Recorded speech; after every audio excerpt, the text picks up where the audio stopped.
How to install GRP roof lights on a fibre cement roof.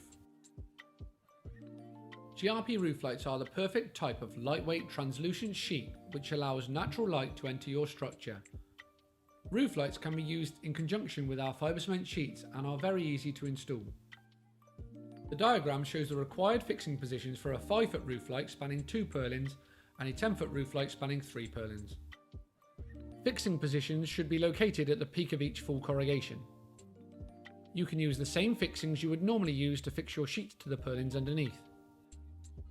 Lap lock fixings are required and should be positioned along both side laps at a maximum of 400mm fixing centres. Once the lap lock fixings have been put in place, continue to lay the sheets accordingly. It is important to add red caps on top of these fixings to identify the edge of the roof light. At the head of the roof light, the next fibre cement sheet should be laid and the fixing positions would continue as normal.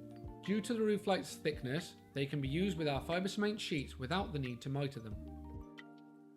Our GRP roof light specification can be found here.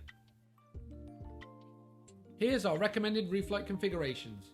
If you are looking to use a different roof light configuration, we advise that you contact our technical department for guidance to ensure that it abides by your local building regulations.